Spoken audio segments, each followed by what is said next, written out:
그러므로 이제 그리스도 예수 안에 있는 사람은 정죄를 받지 않습니다. 그것은 그리스도 예수 안에서 생명을 주시는 성령의 법이 죄와 사망의 법에서 여러분을 해방시켰기 때문입니다.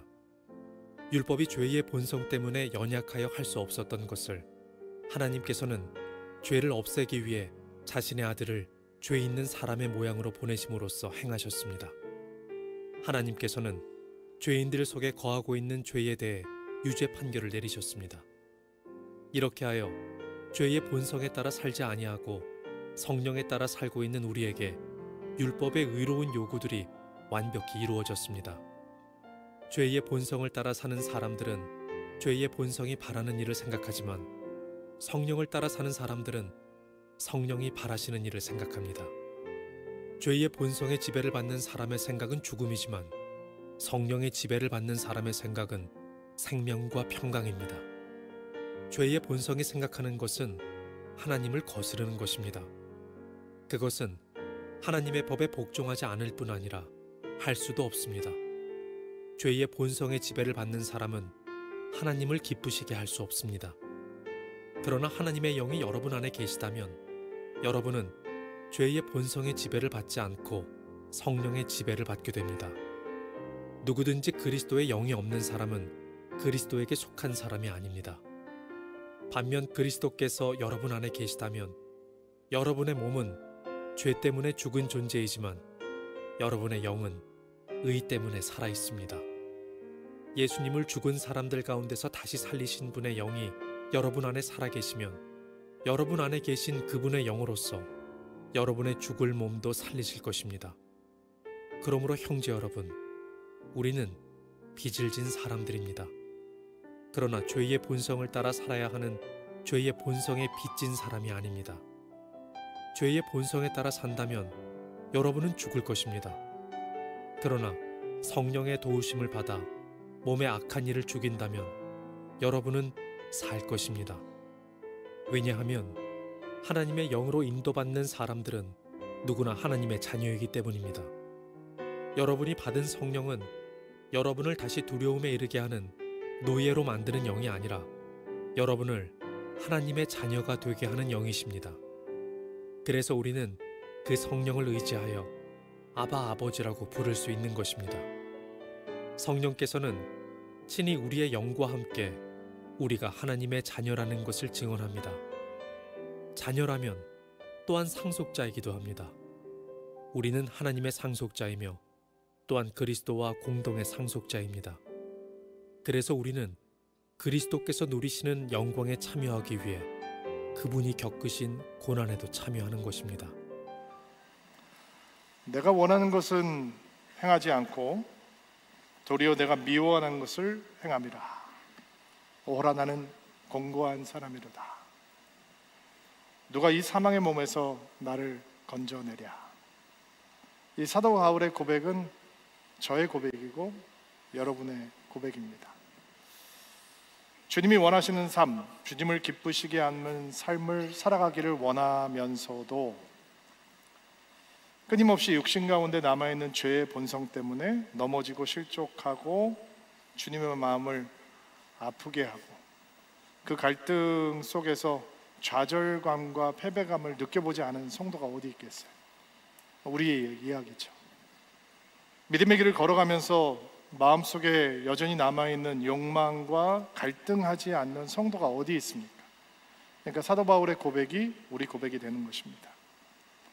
이런 사도 바울의 진솔한 고백에 우리가 격하게 동의를 하면서도 사도 바울의 고백 앞에서 절대로 오해하지 말아야 될 것이 있는데 사도 바울의 고백을 무력한 하소연으로 받아들이는 것입니다. 아, 사도 바울도 그랬구나. 별반 나랑 다르지 않네. 나랑 똑같네. 이렇게 생각을 하는 겁니다. 나도 마음에 결단하고 결심하지만 매번 실패하고 좌절하는데 사도 바울도 결국 그랬네. 그러면 나는 정상인 거네 라고 생각을 하게 되겠죠. 그런 생각 속에 빠져들게 되면 신앙을 통해서 도약, 신앙을 통해서 성숙, 성장, 신앙의 돌파 이런 것을 꿈조차 꿀 수가 없게 될 것입니다. 당연히 복음의 능력으로부터 멀어지게 되겠죠. 또 사도 바울의 고백을 무기력한 하소연으로 받아들인다면 사도 바울도 그랬는데 원하는 것은 하지 않고 원하지 않는 것은 항한다라고 얘기했는데 나도 그런 거니 신앙이라는 게 다 이런 건가 보지 라고 하면서 죄에 대해서 지나치게 관대해지겠죠. 죄에 대해서 관대해지면 우리 안에 죄책감과 자책감이 쌓여갈 수밖에 없을 겁니다. 그렇기 때문에 사도 바울의 고백을 무기력한 성도의 고백으로 받아서는 절대로 안 됩니다. 사도 바울이 우리에게 알려주고 있는 7장의 고백, 내 안에 끊어지지 않고 있는 싸움이 있습니다. 갈등이 있습니다. 내가 미워하는 것은 행하고 내가 원하는 것은 행하지 못하는 나는 공고하고 비참한 사람입니다. 이 고백이 복음을 만난 사람만이 할 수 있는 고백이다, 복음을 아는 사람만이 할 수 있는 고백이다 라고 하는 것을 먼저 보아야 하는 것입니다. 사도 바울이 자기 비참함을 이렇게 정직하게 진솔하게 밝히고 있는 이유는 내가 나의 힘을 의지해서는 내 안에 끊어지지 않고 일어나고 있는 갈등에 절대로 대응할 수 없습니다. 이거를 강조하기 위함입니다. 율법을 지킴으로 종교성을 함양함으로 내 안에 없어지지 않는 이 전쟁에서 나는 결코 스스로 승리할 수 없습니다 라고 하는 것을 강조하기 때문입니다.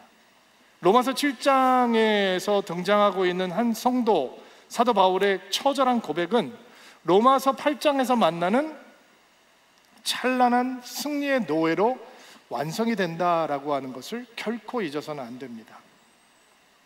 성령 안에서 살아가는 삶, 그것이 우리 안에 끊어지지 않고 남아있는 죄의 본성과의 갈등과 전쟁으로부터 승리할 수 있는 하나님의 대안입니다.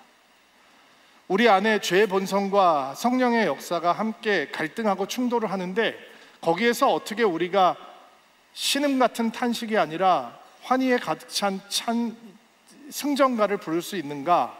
그것은 성령 안에서 살아가는 것입니다. 우리가 그런 얘기 많이 하잖아요. 성령 충만해야 된다, 성령 안에서 살아가야 된다. 바로 그 성령 안에서 살아간다라고 하는 것이 우리 안에 남아있는 죄악된 본성에 묶이지 아니하고 주께서 원하시는 놀라운 영광의 삶으로 나아갈 수 있는 통로가 되어준다라는 것입니다. 오늘 성경을 저희가 개역 개정으로 좀 계속 읽을 거예요. 저희가 이해하거나 하는데 오늘 쉬운 성경 번역보다는 개역 개정 성경 번역이 조금 더 우리에게 쉽게 다가올 수 있기 때문에 개역 개정 성경들을 좀 찾아서 읽어보려고 합니다. 자, 1절과 2절 말씀 같이 한번 읽어볼게요. 이제 그리스도 예수 안에 있는 자에게는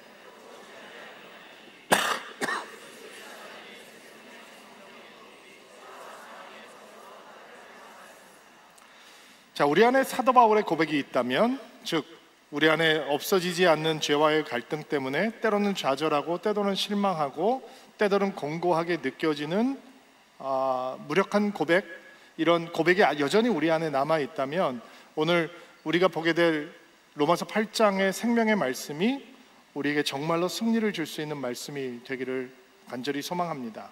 성령에서 살아간다, 성령 안에서 살아간다라고 하는 의미가 어떤 의미인가? 복음의 능력을 온전히 신뢰하고 살아가는 것이 성령의 안에서 살아간다라고 하는 의미입니다. 우리가 잘 알고 있는 말씀이죠. 그리스도 예수 안에 있는 자에게는 결코 정죄함이 없나니. 아멘. 이는 그리스도 예수 안에 있는 생명의 성령의 법이 죄와 사망의 법에서 너를 해방하였음이라. 우리가 믿음으로 의롭게 되었습니다. 예수님을 믿음으로 우리가 하나님 앞에서 죄 없다라고 하는, 의롭다라고 하는 판정을 받게 되었습니다. 그런데 우리가 완전히 변한 것이 아닙니다. 우리는 변화되어 가는 과정 가운데 있습니다.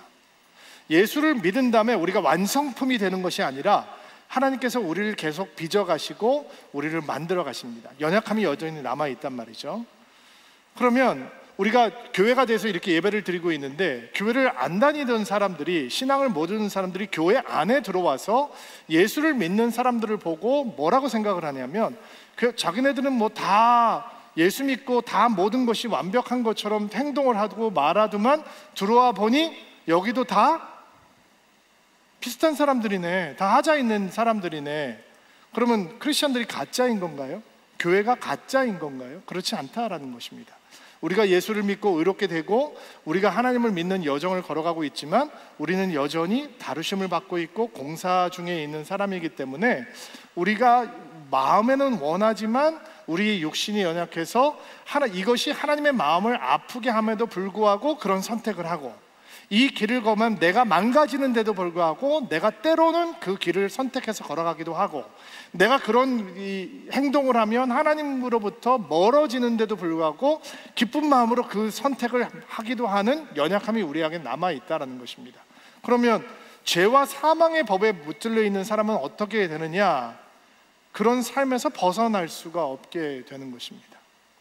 복음의 능력은 무엇이냐? 우리를 완벽하게 바꿔놓는 것이 복음의 능력이 아니라 우리가 여전히 실족하고 연약함이 있는데도 불구하고 정죄함을 받지 않는 자리에 우리를 가져다 놓는 것이 복음의 능력이라는 것입니다.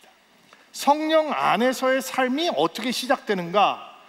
예수께서 우리에게 가져주신 복음의 능력을 믿고 신뢰하는 것이 우리 안에서 성령의 삶을 시작해 주는 것입니다. 예수께서 어떤 일을 행하셨나요? 예수께서는 율법이 요구하는 죄인이 치러야 되는 대가를 우리 대신 치르셨습니다. 죄의 대가가 무엇이냐? 죽음입니다.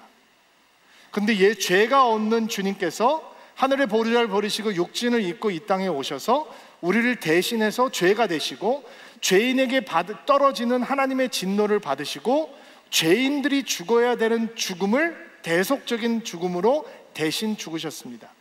그리스도 안에 있는 사람들에게 정죄함이 없다라고 하는 것은 우리의 죄가 가볍다라고 하는 뜻이 아니라 죄를 져도 하나님이 상관하지 않으신다 그런 뜻이 아니라 우리의 죄의 대가가 너무 무겁기 때문에 예수가 아니면 그 무게를 감당할 수 없기 때문에 예수께서 모든 것을 감당하시고 십자가에서 죽으시고 부활하셔서 죄의 권세를 멸하셨기 때문에 우리의 과거의 죄, 현재의 죄, 미래의 죄가 완전히 사해졌고 예수께서 모든 죄의 정죄를 받으셨기 때문에 우리는 정죄함을 받지 않는다라는 것입니다. 이게 복음의 능력입니다. 성령 안에서의 삶은 어떻게 시작이 되는가? 그 복음의 능력을 온 마음으로 받아들이는 겁니다. 여러분 우리 스스로를 보면 소망 없습니다. 죄와 사망의 법에서 절대로 벗어날 수 없습니다. 제가 좋은 목사이고 싶습니다. 그런데 좋은 목사로 살아가지 못할 때가 있습니다. 제가 좋은 아빠이고 싶습니다. 근데 아이들에게 상처 줄 때가 있습니다. 제가 좋은 남편이고 싶습니다. 그런데 아내한테 그렇게 못할 때가 있단 말이에요. 마음의 결심은 매번 합니다. 그런데 그렇게 살아내지 못할 때가 있단 말이에요. 그러니까 나를 보면 소망이 없는 거예요. 나를 보면 죄와 사망의 법에서 벗어날 수가 없어요. 죄의 사망의 법에서 벗어났다는 게 뭐냐? 자꾸 마귀의 소리를 듣고 속아 넘어가는 겁니다. 너 결심해봤잖아. 소용없었잖아. 지난번에도 일주일 만에 다 포기했잖아. 지금 또 이런 새로운 결심하지만 너는 안 되는 인생이야. 내가 너를 봐도 한심한데 하나님이 너를 보면 얼마나 한심하시겠어? 이렇게 생각하면서 속아 넘어가는 겁니다. 이렇게 죄와 사망의 법에 사로잡혀 있으면 영적인 돌파 불가능합니다. 영적인 도양 불가능합니다. 그냥 눌려서 살게 될 수밖에 없는 것이죠. 그런데 하나님께서는 우리에게 어떤 복음의 능력을 허락하시는가? 예수 그리스도 안에 있는 자에게는 결코 정죄함이 없다라는 것입니다. 예수께서 성령의 생명의 법이 우리를 죄와 사망의 법에서 온전히 자유케 할 수 있도록 열어놓으셨다라는 것입니다.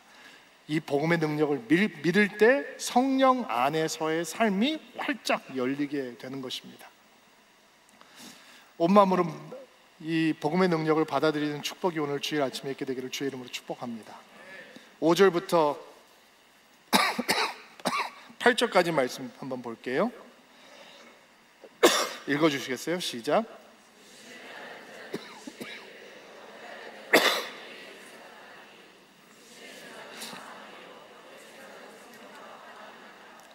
육신의 생각은 하나님과 원수가 되나니 이는 하나님의 법이 굴복하지 않을 뿐 아니라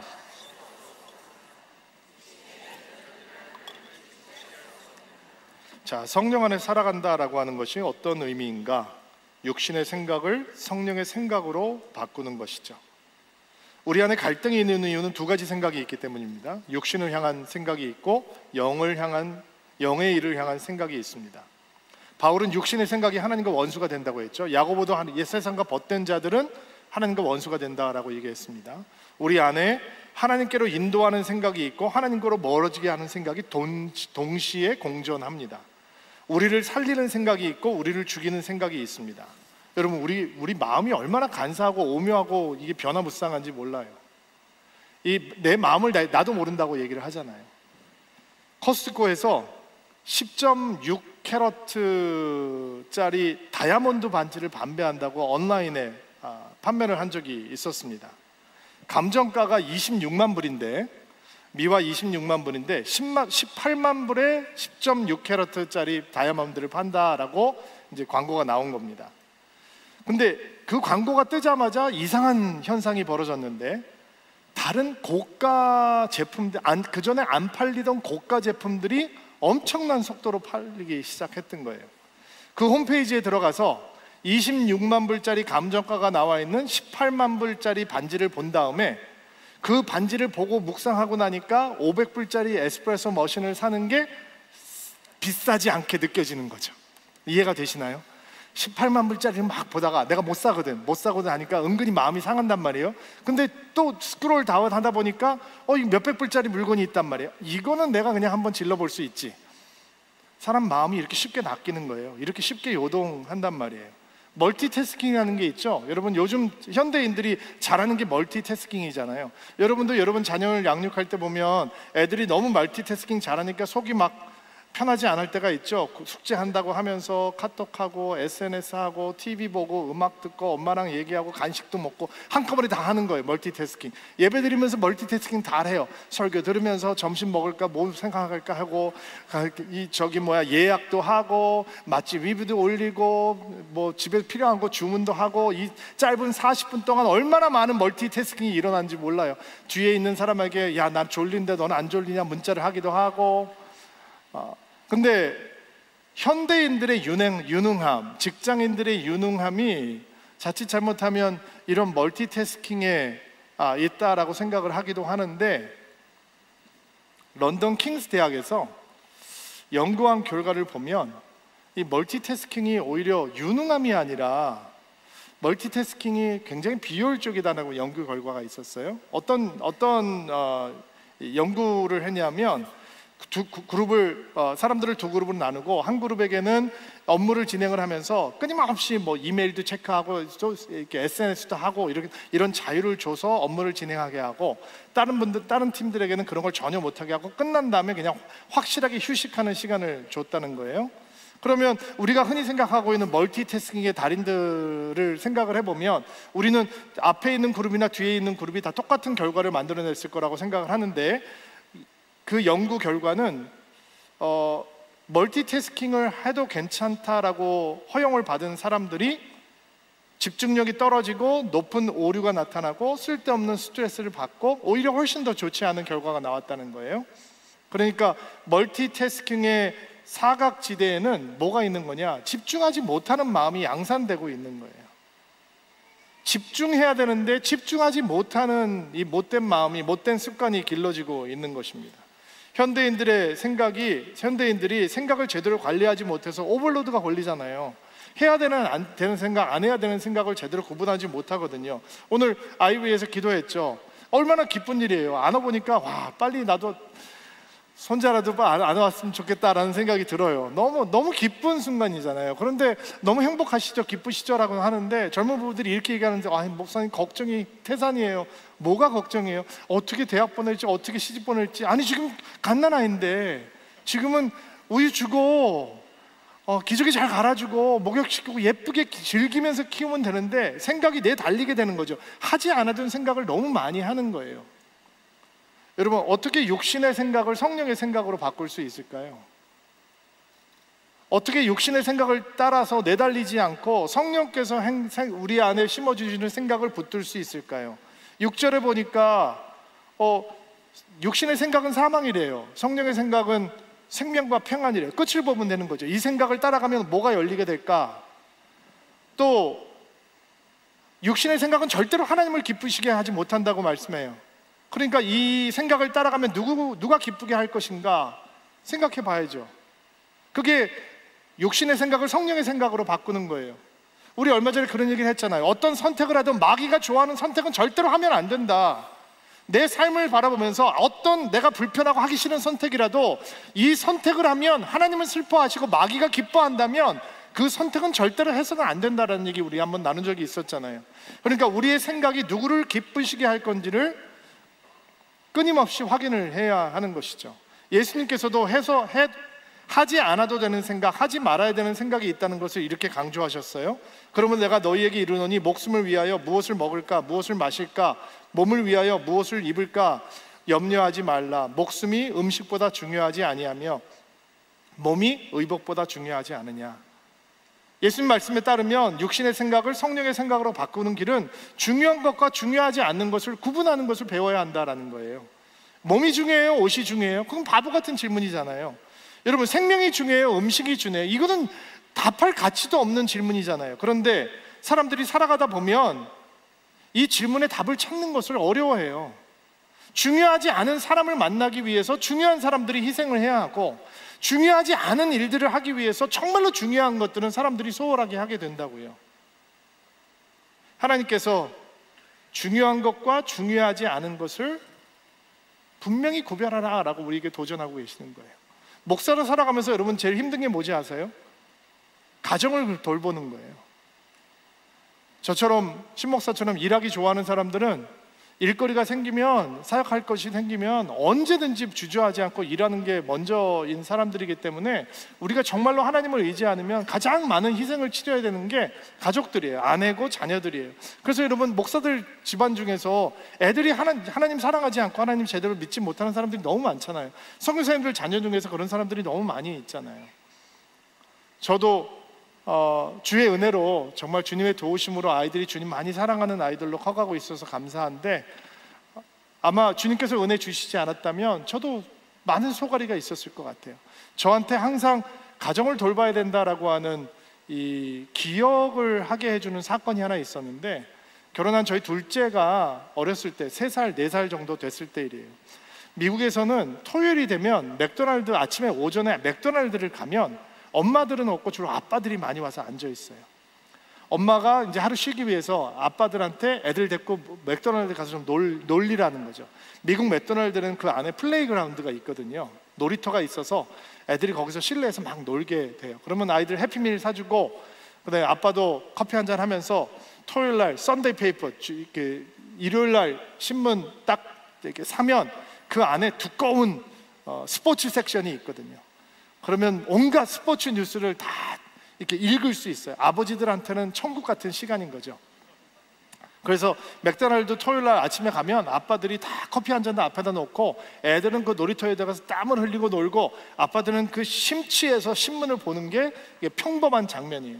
저도 우리 둘째 예지를 갖고 데리고 맥도날드에 가서 아이 밥 먹이고 애 이제 놀라고 들어갔어요. 그러면 아이들이 놀면서 어떻게 해요? 기억나시나요? 아빠 부르잖아요. 그러면 여러분, 좋은 아빠들은 어떻게 해요? 아빠 고개 들고 손 흔들어요. 그리고 손 흔드는 척 해주고, 아이 또 지나가면 봐요, 안 봐요? 안 보죠. 또 신문에 가서 어느 팀이 어떻게 되는 건가 이렇게 보는 거예요.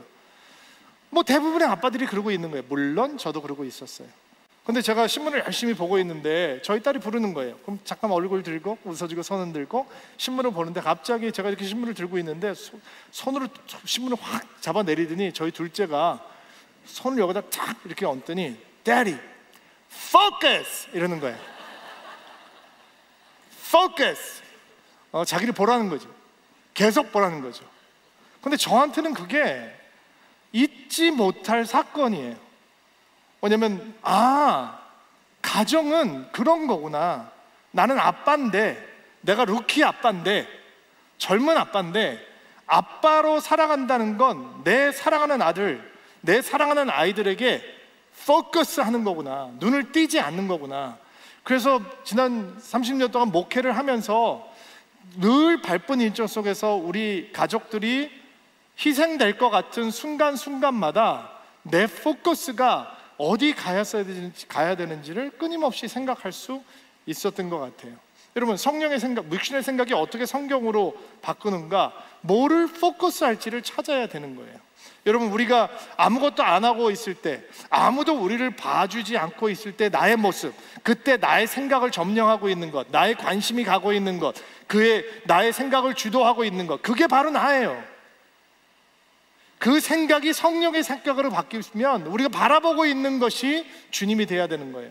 바라보고 있는 것이 주님이 안 되면 여러분, 우리가 다 망가지고 무너지게 되어 있어요. 하와가 뱀의 유혹을 받잖아요. 선악과를 떠먹으라 그러죠. 선악과 떠먹으면 너 하나님처럼 된다? 유혹해요. 순전 거짓말이에요. 그런데 성경을 보니까 하와가 그 나무를 본즉 포커스를 뺏겨버리는 거예요.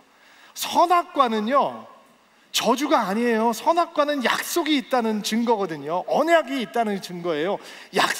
하나님의 약속이 있고, 약속을 이루시는 하나님이 계시고, 하나님의 언약이 있다라고 하는 게 선악과의 모습에서 찾을 수 있는 거예요. 근데 선악과만 바라보고 있으니까, 선악과만 포커스하고 있으니까 언약을 주신 하나님의 언약은 잊어버리게 되는 것이죠.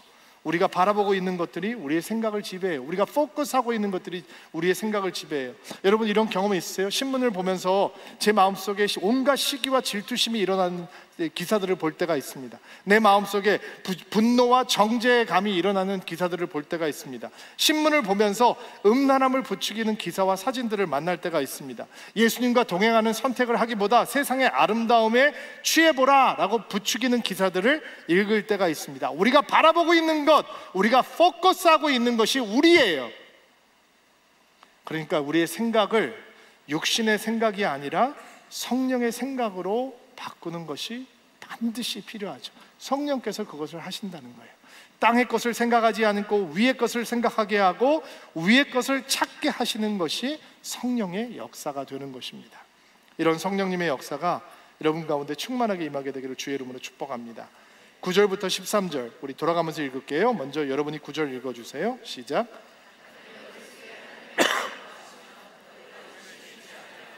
영에 있나니 누구든지 그리스도의 영이 없으면 그리스도의 사람이 아니라, 또 그리스도께서 너희 안에 계시면 몸은 죄로 말미암아 죽은 것이나 영은 의로 말미암아 살아있는 것이라. 예수를 죽은 자 가운데서 살리신 이의 영이 너희 안에 거하시면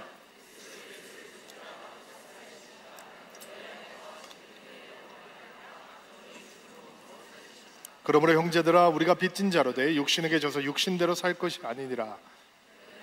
대로 살면 반드시 죽을 것이로되 영으로 능력을 죽이면 살리니. 자, 바울이 반복해서 쓰고 있는 표현들을 보세요. 너희 속에 여러분의 영이 거하시면, 하나님의 영이 거하시면, 그리스도께서 너희 안에 계시면, 예수를 죽은 자 가운데서 살리신 이의 영이 너희 안에 거하시면, 성령 안에서 살아간다라고 하는 것이 무슨 뜻인가? 성령과 동행하며 성령의 다스림, 성령의 인도하심을 받는다라는 뜻이죠. 바울이 반복해서 강조하고 있는 성령 안에서 살아가고 있는 삶의 모습이 바로 성령께서 우리 안에 거하시는 삶인 것입니다. 성령께서 우리 안에 계셔야 우리는 그리스도의 사람이 될 수 있는 것이고, 성령이 우리 안에 계셔야 그리스도의 영이 의로 말미암아 살아나게 하는 것이고, 성령으로만 우리의 죽을 몸도 살아나는 것이기 때문에 성령께서 우리 안에 거하시고 우리와 동행하시고 우리를 인도하시고 우리를 다스려 주실 때 우리는 성령 안에서 살아갈 수 있는 것입니다. 그러면 성령께서 우리 안에 거하시고 우리와 함께 동행하시고 성령이 우리를 인도하시고 다스리시는 이유가 무엇이냐? 13절 말씀 다시 올려주세요. 다시 한번 읽어볼게요. 시작. 영으로서 몸의 행실을 죽이기 위해서라는 거예요. 성령께서 우리 안에 거하시고 우리와 동행하시고 우리를 다스리시고 인도하시는 이유, 우리 안에 몸의 행실을 죽이기 위함이다. 자, 여러분 가운데 만약에 여러분이 예수 믿은 지 얼마 안 되고 초신자여서 아직도 세상에서 즐기는 나쁜 습관들이 좀 남아있다, 그것이 나의 신앙을 방해하는데도 불구하고 여전히 그런 것들이 남아있다면 이거는 이해하기 쉬운 말씀이에요. 그런데 여러분이 신앙생활을 좀 하셔서 교회 안에 머물러 있어서 흔히 사람들이 교회를 다닌다는 얘기하는 세속적인 습관이 남아있지 않은데 몸의 행실을 죽이라고 하는 것이 과연 무슨 뜻일까? 의아해한다면 이렇게 생각을 하셔야 돼요. 성령께서 우리에게 몸의 행실을 죽이게 하시는데, 그러면 죽여야 되는 몸의 행실은 어떤 것인가? 하나님과 나의 관계를 방해하는 어떤 것, 그거는 우리가 죽여야 되는 몸의 행실이 되는 거예요. 어떤 사람에게 그것은 게으름이에요. 태만함이에요. 어떤 사람에게 그것은 입만 열면 시작하는 남에 대한 불평, 불만, 가십 이 될 수도 있어요. 어떤 사람에게는 하루 종일 아무런 의미도 없는데 들여다보고 있는 남의 사진, SNS예요. 어떤 사람에게는 너무 맛있는 것만 좋아하는 식탐일 수도 있어요. 어떤 사람에게는 다른 사람들을 바라보면서 늘 비교하고 시기하는, 질투하는 마음일 수 있어요. 내가 하나님을 알아가는데 별로 내가 보기에는 아무런 해가 아닌 것 같은데, 모든 사람 다 하는 것 같은데, 그럼에도 불구하고 내가 하나님을 알아가는데 방해가 될 수 있는 그 어떤 것, 어떤 종류라도 상관이 없어요. 바로 그것이 우리가 성령으로 죽여야 되는 몸의 행실이 되는 거예요. 성령께서 우리 안에서 그 행실을 죽이심으로 우리가 하나님을 제대로 알아가게 하게 해 주시는 것이죠. 어떻게 성령께서 우리 안에서 몸의 행실을 죽이는가? 여러분들 중에서 좋은 책을 하나 읽기 원하신다면, 존 오웬이라고 하는 청교도가 17세기에 쓴 책 중에 죄 죽이기라고 하는 책이 있어요. 죄와 유혹이라고 하는 책도 좋은 책이에요. 이게 죄의 행실을, 몸의 행실을 죽이는 이 영적인 과정에 대해서 설명하고 있는 책인데, 물론 그 과정을 다 설명하기에는 오늘 시간이 부족하지만, 우리가 몸의 행실을 죽일 수 있는 가장 파워풀한 방법은 새로운 기쁨을 만나는 거예요. 새로운 즐거움을 만나는 거예요. 사람들이 왜 죄의 기쁨을 버리지 못하느냐? 그것이 가져다 주고 있는 짜릿함 때문이에요. 근데 그 짜릿함을 이기려면 그거보다 더 강렬한 즐거움을 만나야 돼요. 더 큰 기쁨을 만나야 돼요. 죄가 주는 즐거움이 아니라 하나님이 주는 즐거움, 하나님이 주는 기쁨, 하나님을 사랑하는 기쁨, 마음이 우리에게 충만하게 될 때 우리는 몸의 행실을 죽이는 선택을 얼마든지 할 수 있는 것입니다. 한 군데만 더 볼게요. 말씀 14절부터 16절 말씀 읽어볼게요. 읽어주시겠어요? 시작. 무릇 하나님의 영으로 인도하심을 받는 사람은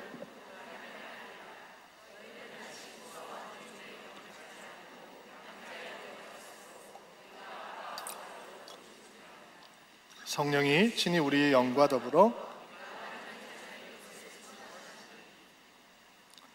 자, 성령 안에서 살아간다라고 하는 것이 무엇이냐? 하나님의 아들, 하나님의 자녀, 여기에 키워드가 들어있는 건데, 이게 관계적인 언어잖아요. 관계의 친밀함을 보여주는 거죠. 성령께서 어떻게 우리 안에서 끊어지지 않는 영적인 갈등과 전쟁에서 승전가를 부르게 하시는가? 하나님과의 친밀한 교제를 가능케 하심으로 우리가 그 승전가를 부르게 하시는 거예요.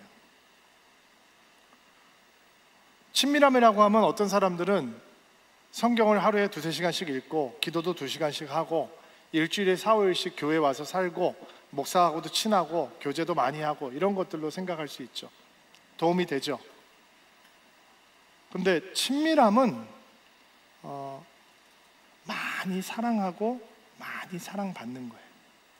그게 친밀함이에요. 어떻게 우리 안에 끊어지지 않는 영적인 갈등과 전쟁에서 승리할 수 있는 성령의 삶, 성령의 안에서 살아가는 삶을 살아가는가? 많이 사랑하고 많이 사랑받는 거예요. 죄를 무엇으로 싸우는가? 많이 사랑함으로 싸우고 많이 사랑받음으로 싸우고 가는 거예요. 여러분, 하나님의 친밀합니까? 라고 하는 질문이 우리를 부담스럽게 하죠. 거기에 그 질문 앞에서 우리는 설렘을 느끼기보다 부담감, 당혹감을 느낍니다. 성령께서 우리를 하나님과 친밀함으로 인도하신다, 하나님을 많이 알게 하신다는 뜻이잖아요. 근데 이거 안다라고 하는 게 성경적인 의미에서는 정보가 아니에요. 인포메이션이 아니에요. experience, 체험이에요. 그러니까 하나님을 안다라고 하는 건 하나님에 대해서 난리지가 많이 생기는 게 아니란 말, 정보가 쌓여가는 게 아니라 하나님 체험이 늘어가는 거예요. 그리고 하나님을 체험하는 방법이 너무 많은 거예요. 친밀함은 뭐라고요? 많이 사랑하고 많이 사랑받는 거라고 했죠. 하나님을 많이 날리지를 않은 게 아니란 말이에요. 그러면 하나님과 친밀해진다면 그 친밀해지는 방법도 다양한 거예요. 많은 사람들이 누가 하나님과 친밀해졌다 그러면 어떤 사람은 큐티했으니까 친밀해졌다, 어떤 사람은 기도하니까 친밀해졌다, 어떤 사람은 선교 다니니까 좋더라, 이렇게 생각을 해서 따라해봐요. 근데 나하고는 안 맞는 것 같아요. 나는 성경을 보면 자꾸 졸리기만 해. 그런 분들이 있죠. 어떤 사람들은 큐티하면 막 너무 좋다는데 나는 큐티하면 잘 안 되고 힘들어하는 분들이 너무 많이 있어요. 이 게리 토마스라고 하는 목사가 영성에는 색깔이 있다라고 하는 책에서 영어 타이틀은 Sacred Pathway, 거룩한 경로라고 하는 책인데 하나님을 알아가는 방법이 여러 가지가 있다는 거예요. 무슨 뜻이냐면 코드가 다르다는 거예요. 하나님과 친밀해지는 코드가, 어떤 사람은 아름다운 자연을 보면서 하나님과 친밀해짐을 누리고, 어떤 사람은 말씀을 공부하고 연구하면서 친밀함을 누리고, 어떤 사람은 긍휼을 베풀면서 어려운 이웃들을 보면서 하나님의 마음을 품으면서 친밀해지고, 어떤 사람은 복음으로 사회 정의를 구현하면서 세상이 바뀌어가는 것을 보면서 하나님과 친밀함을 느끼고, 어떤 사람은 수도원 같은 데 들어가서 고행하고 금식하고 묵상하고 기도하면서 하나님을 느끼기도 하고, 어떤 사람은 오감을 통해서 눈으로 보는 것, 귀로 듣는 것, 이런 것들을 통해서 아름다운 것들을 통해서 심미주의적인 감각주의적인 영성을 통해서 하나님을 알아가기도 하고, 어떤 사람들은 다른 사람들을 섬기고 도우면서 하나님을 알아가기도 하고, 어떤 사람은 예배와 찬양을 통해서 하나님을 친밀하게 알아가기도 한다는 거예요. 그러니까 여러분들이 이 사람들이 이렇게 많이 있는데 어떻게 한 가지 방법으로만 하나님을 제대로 알겠어요? 다 사람들이 하나님을 알아갈 수 있는 방법이 다르다는 거예요. 그러니까 우리가 가져야 되는 마음은 다른 사람의 것을 따라하는 것이 아니라 내가 하나님을 알아갈 수 있는 방법을 찾아내고 하나님을 친밀하게 알아가고 하나님을 많이 사랑하고 사랑받을 수 있는 그 자리를 사모하고 소망해야 하는 거죠. 성령께서 그 삶을 열어주신다라는 것입니다. 여러분, 성도의 삶은 신음으로 끝나지 않습니다. 성도의 삶은 비참한 탄식으로 끝나지 않습니다. 하나님의 은혜가 절대로 우리를 그렇게 두지 않습니다. 오호라 나는 공고한 사람이로다 라고 고백했던 바울이 그리스도 예수 안에는 정죄함이 없나니 예수 그리스도 안에는 생명의 성령의 법이 죄와 사망의 법에서 너를 해방하였음이라 라고 하는 아름다운 승전가로 변하게 하는 것이 복음의 능력입니다. 이 은혜가 오늘 사모하는 마음으로 예배하는 모든 성도들의 마음 가운데 가득하게 되기를 주의 이름으로 축복합니다. 오랫동안 앉아 계셨는데 일어나시겠어요?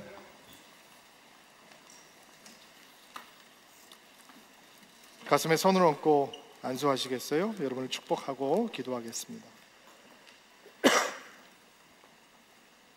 하나님, 감사합니다. 마음에는 주님을 사랑하며 주님의 길을 능력 있게 걸어가고 하자는 마음이 가득한데 우리 안에 남아있는 죄의 본성 때문에 때로 실족하고 주님의 마음을 아프게 하는 연약함이 우리 가운데 있습니다. 그래서 사도 바울의 진솔한 고백이 우리의 영혼을 울립니다.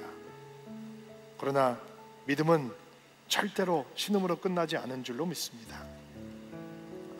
주께서 우리에게 우리 안에서 끊어지지 않는 영적인 갈등과 욕망과의 싸움을 향한 하나님의 처방전을 주셨습니다.